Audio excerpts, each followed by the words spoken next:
zadovoljni, neki nisu, vidim neki koji jesu jako, evo on se smije da je jako zadovoljan. Meni baš žao što na mom posljednjem predavanju nije vas bilo puno, ali eto, tko je bio, bio je, tko nije. Htio sam vam reći, kada ova akademija završi, uvijek nam se možete javiti, znači onim predavačima kojih sad tu nema, kao što je Matija. Hoće doći Ludvig? Neće, Ludvig je na moru vjerovatno. Znači, možete nam se javiti mailom, faceom, bilo kako, neki već su to napravili, baš što se mene tiče, neki nisu, ali uglavnom ako ćete ikad imati nekih problema i pitanja, možete nam se javiti, mi ćemo vam uvijek pomoć u nečem u čemu vi imate neke nedoumice. Mene zanima kako je vama bilo, da čujemo malo vas, jel imate neke primjedbe, pohvale, pokude, uvijek smo otvoreni za to. Super je. Možeš ti doći. Prošle godine je cura ona došla u ime svih se zahvaliti. Jel? Jel tako? Jel ste vi možda se dogovorili ko će se zahvaliti? A dobro, može dečko sad neki da prekine tradiciju cura. Ako neko ima neko nešto protiv, neka kaže sad ili neka šuti sad. Evo imamo jednog hrabra, pozdravimo ga pljeskom. Prvo da se zahvalim svim predavačima, onda vama što ste bili moji prijatelji s kojima sam se i družio i podijelio neke jako bitne stvari što se tiče muzike. Najviše sam naučio od ljudi u principu koji su početnici o razmišljanju, pristupu muzike i ostalim stvarima. Mislim da ova akademija je jedan veliki i jako dobar potez i drago mi što sam učestvovao i bio generacija 2011. Hvala vam svima, to je to. To je to, hvala i tebi. Ne znam, ali ima neku primjedbu, možda nešto što vi mislite da bi trebali poboljšati, da bi trebalo više ovog onog. Više cugina, dobro, to uvijek, više love. Dobro, ovo ostavljamo na ozbiljno razmatranje u 2012. Dobro, to je to, evo, želimo vam sreću, nadam se da ste, kažem, zadovoljni i predemo ovu svečanu štafetu, to jest mikrofon Soniju, da on kaže 2-3 znaš kako Oliver kaže, 2-3 riči, ona pisma. Može? Eto, pozdrav svima i od moje strane.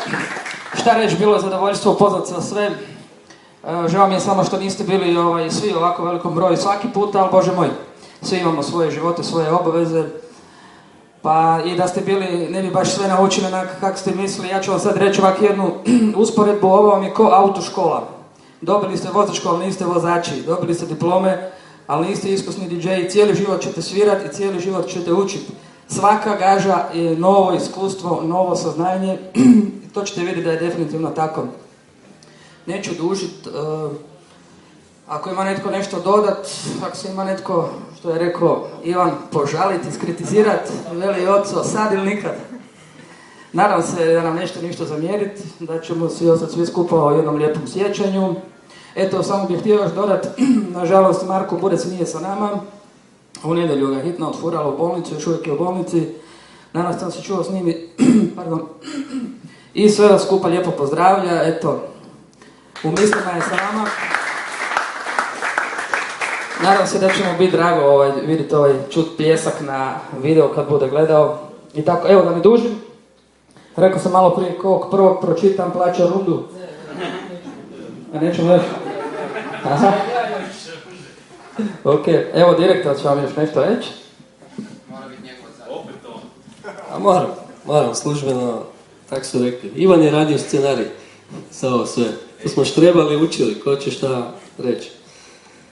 Ali niš, mislim, prvi dan sam vam rekao neke stvari, ne znam da li vam to ostalo u glavi, da li je to tako kako smo rekli, da li su se te stvari sve poklopile. Što se nas tiče, svaka generacija je uvijek imala nekakve prednosti. Mi smo učili na nekakvim našim greškama, nedostacima, da tako kažem, i išli smo naprijed. Ova generacija, samo ću podsjetiti, dakle, imali ste 4 puta što niti jedna generacija do sada nije imala. Niti jedna generacija nije toliko dobivala priliku otići na parti, dakle pokušali smo vam osigurati besplatne ulaznice od, ne znam, Zagrebačkog Velesema, Astralisa, filmova. Imali ste Janiva ovdje kao gosta, Zelina, mislim da Zelina 11.6. da je bio najbolji primjer praktičnog dijela DJ Akademije, gdje je praktički svi koji su tamo svirali, mislim da im je to prva nekakva velika ozbiljnija gaža i gotovo svi tamo od, ne znam, 6-7 polaznika, gotovo svi su naučili prve korake na DJ Akademiji, jer i toga mi je jako drago. Dakle, Roko je bio iz prošle generacije, on je dobio tu priliku, ali ekipa iz ove generacije, dakle, više manje svi ste tu došli naučiti sa ciljem da svirate na jednom takvom partiju. Meni je drago da smo to uspjeli izorganizirati i da ste odlično odsvirali i da je nekakav feedback odličan. I evo, naravno, Akademija bi mogla trajati jako dugo, cijelu godinu bi se mogli družiti. Ono što je Sony rekao, jako puno imamo za naučiti kao DJ. Dok se budete bavili time, cijeli život ćete učiti ovaj posao. Ne prestaje se sa učenjem bilo čega, od nabavke glazbe, na koji način nastupati, svirati, kako opremu prilagoditi sebi, gdje nabaviti opremu. Dakle, novi softveri dolaze, svjesni ste toga, kompletno nova mjuza, novi načini izdavanja, sve skup je.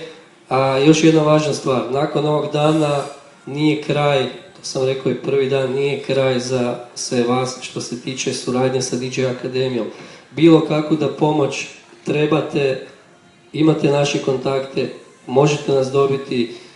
Ivan je na radiju, u medijima, imate radio DJ kao nositelj DJ Akademije, imate DJ televiziju koja će se vjerojatno razvijati, svi ćete imati i imate još uvijek prilike dobiti promociju bilo gdje, na bilo kojem mjestu gdje se mi pojavimo i gdje vam mi možemo pomoći, kako prijašnjim generacijama i polaznicima, posebno vama kao zadnjoj generaciji. Dakle, nemojte se ustručavati, bilo kakvu pomoć da trebate, tu smo. Isto tako iz iskustva, ono što smo na početku rekli, drago mi je da se i ovdje to dogodilo, da ste se povezali, da smo ovdje napravili i nekakva nova prijateljstva. Dakle, ljudi su se ovdje skompali, zajedno surađuju, rade, produciraju, organiziraju partije i to je cilj DJ Akademije. Evo, kratko, nadam se da je sve bilo ok.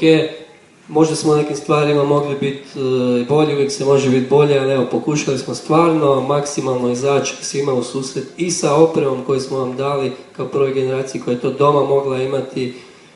Većina vas je čak i imala to, dakle, uz te partije, uz ulaznice, uz dodatne termine, 4 dodatna termina, niti jedna generacija to nije imala. Dakle, evo, stvarno smo pokušali maksimalno izaći u susret. Evo, ja se nadam da ćete iskoristiti sve ovo što ste ovdje naučili. Želim vam svima puno sreće u bavljenju tim poslom i da svi skupa jednog dana budete DJ i da ne gledate kao konkurenciju da drugima budete konkurencija, niti nemojte gledati da su vam drugi DJ koji nisu bili u Akademiji isto tako konkurencija, i nemojte se obazirati na one koji će vas putavati kroz život baveći svojim poslom koja će biti prepreka. Jednostavno imate svoju briju u glavi i ja vam želim svima sreću da što dulje i dalje dogurate s ovim poslom. Evo, hvala svima još jednom.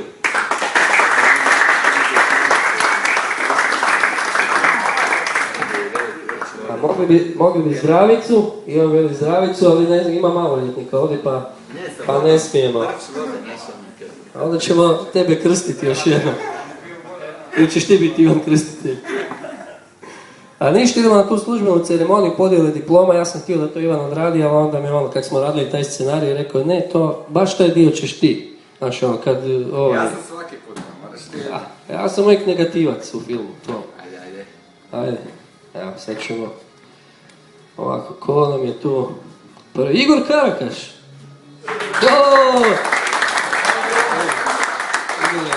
Čestitam ti. Hvala, sretno. Boris Petrulić. Križevci. Boris, čestitam. Idemo dalje. Aha, imamo tu Deni Fistanić. Makarska. Inače Deni je rezident ovdje u Fly Baru. Tako da ovo već dugo radi. Mateo Bosak. Ošišao se specijalno za ovu prigodu. Mateo, sretno i tebi. Julijan Krištić. Koji je jedini čovjek koji je obukao kravatu, ja sam inače svima rekao da moraju kravate, to ćete poslije dobiti. Da, tako da bude pravi onaj akademac. Mark Luncer. Konačno se iskreno napisano. Slika Mark. Čovjek koji vam je na početku u ime svih vas zahvalio, Miroslav Beko. Evo, drago mi je, Miro, što si bio sa nama, dio DJ Akademije. Jedna od mnogobrojnih djevojaka koje imamo, Ines Bogičević.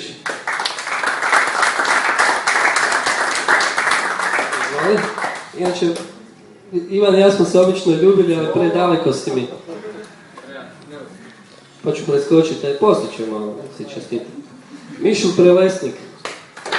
Još uvijek ne znamo da li je Slovenac.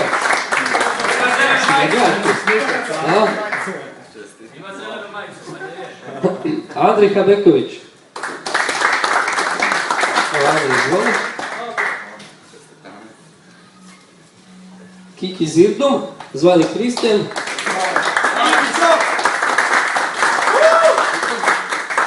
Rada od prvog do zadnjeg dana. Emir Bešić. Ne, pardon, nije i bez, Emil Bašić.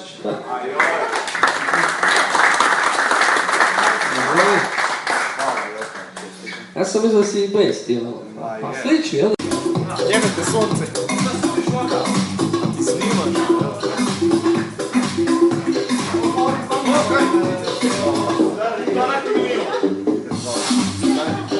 A ne, tebi evo je različno. Ali snimaš nakon.